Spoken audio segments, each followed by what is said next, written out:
pois.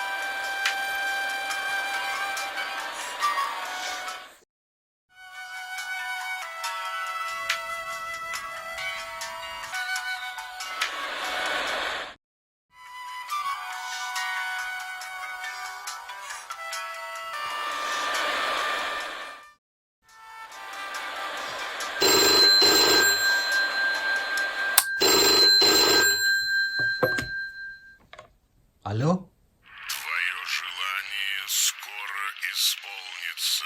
Да. Ты обретешь то, что заслуживаешь. Угу. Вознагражден будет только один. Твоя цель здесь. Угу. Иди ко мне. Да.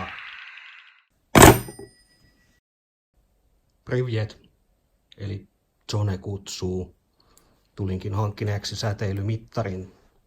Tämä on kiinalainen säteilymittari, ostettu eBaystä.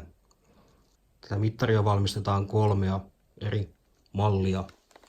Ilmeisesti malli BR6A mittaa vain sähkömagneettista säteilyä. BR-malli 6B mittaa beta, gamma ja ilmeisesti myös röntgensäteilyä. Sitä en tiedä mitä tuo C-malli tekee. Tämä on tuo BR6B-malli. Eli unboxataan tää ja testataan tätä.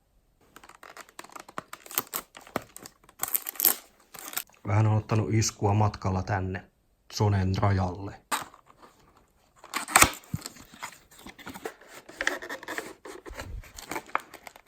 Ja tässä on jo säteilymerkit tässä päällä. Ohjeet.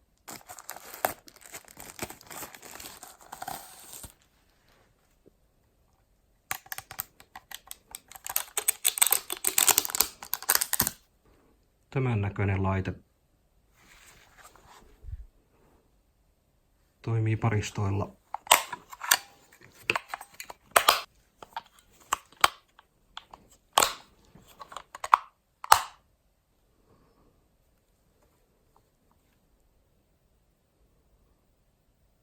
Taustasäteily on aika heikkoa.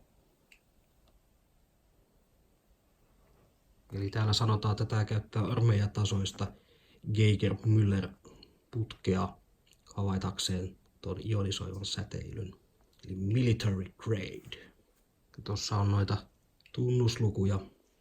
Eli kun tää on 7 minuuttia ollut päällä, niin se on piirtänyt tuon käyrän täyteen tossa. Ja se on sitten laskenut tommosen keskiarvon. Ja tossa on tommonen nopean aikavälin keskiarvo. Ja sitten tästä kaiutinapista, niin tästä saa sitten ton hälytyksen päälle tai pois. Ja tästä asteikkonapista voi säätää sitten tämän hälytyksen rajan siellä 0,5, 1, 2 ja 5. Että missä se alkaa hälyttää sitten. Eli onko annos tunnissa liian iso. Tuosta play-napista niin se tyhjentää tämän historiakäyrän ja aloittaa sen keskiarvon laskemisen alusta.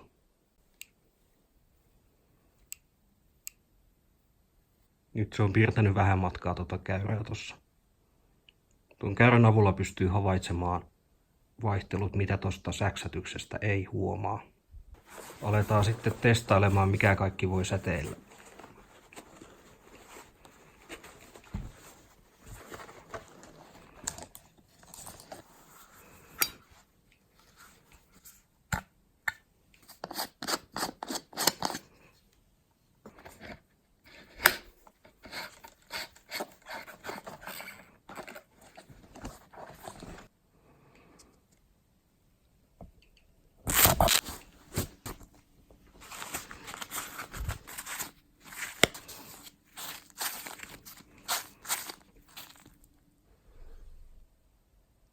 Säteilyä voi olla ihan elintarvikkeissa. Aha. 3,6 röntgeniä. Ei hyvä, ei paha. Kodin säteileviä ruoka-aineita ovat muun muassa peruna, banaani, parapähkinät, vähän suolaiset tuotteet, jossa on kaliumkloridia tai kaliumkloridi.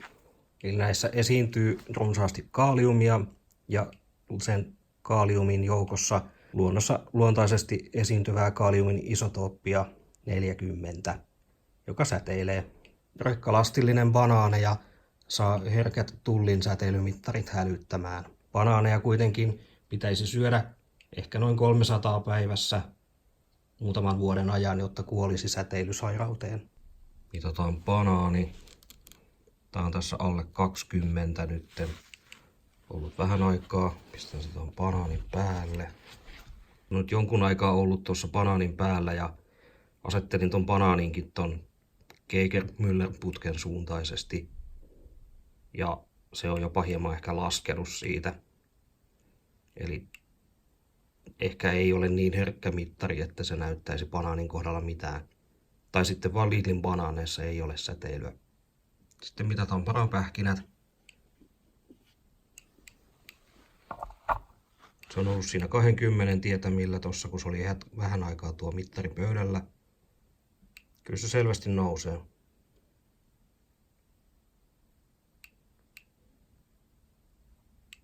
No niin, sitten mitataan tää suolaa ja tää kaliumkloridi sai sen kyllä nousemaan selvästi tuon käyrän ja nousee koko ajan. Se oli alle 20 ja nyt se nousee jo lähelle 30. Kävi jo välillä yli 30 yli, nyt lähtee 30 yli. Suomessa marjoissa ja sienissä esiintyy joitakin pitoisuuksia cesium 137, joka on peräisin Tsernobylistä. Eniten cesiumia esiintyy Pirkanmaan, Hämeen ja Kymenlaakson alueella. Etenkin jotkin sienilajit keräävät sitä hyvin paljon itseensä, ja joissain sienilajeissa voi olla enemmän cesiumia kuin mikä EU:n suositusraja on. Siitä pääsee kyllä hyvin eroon huuhtelemalla sienet hyvin. Vanhojen kellojen kellotauluissa ja viisareissa voi olla radiumia säteilevänä lähteenä, eli ne näkyvät pimeässä. Nykyään kellossa käytetään turvallisempia aineita. Tässä on isäni 10-vuotislahjakello. Katsotaan säteileekö se.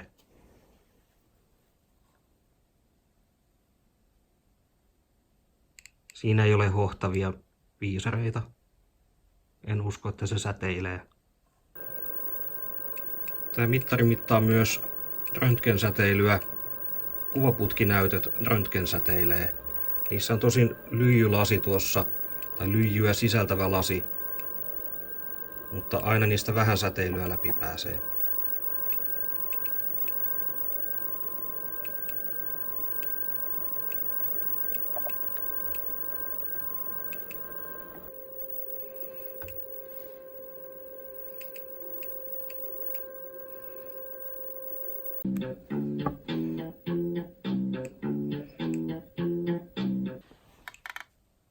Palovaroittimia on kahdenlaisia, on optisia ja ionisoivia. Ionisoivissa on radioaktiivinen säteilylähde. Avataan tämä ja katsotaan. Ionisoivassa palovaroittimessa on tällainen kammio, jonka pohjassa on hyvin pieni määrä amerikkium 241, joka ionisoi täällä kammiossa olevan ilman, jolloin siitä tulee sähköä johtavaa. Kun sinne joutuu savuhiukkasia, kammion sähkönjohtavuus heikkenee ja hälyytin laukeaa.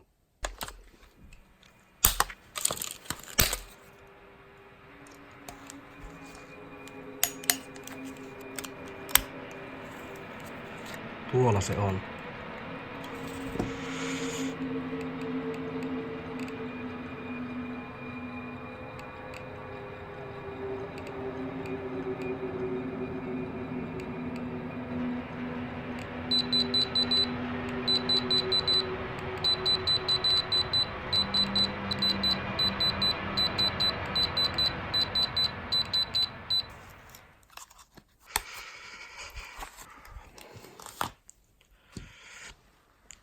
Eli tällainen mittari. Tämä maksoi noin 50 postikuluineen sieltä eBaystä ja tuli ihan nopeasti perille. Ajattelin, että otan tämän nyt sitten mukaan tonne aina mettäkeikoille. Sieltä luonnosta voi olla ihan mielenkiintoista löytää sellaisia kuumia pisteitä. Esimerkiksi kivistä tai graniitista, niin ihan luonnon uraania. Ehkä sieltä jotain anomalioitakin löytyy. Nyt tapahtui jotain. Ehkä on parasta lopettaa.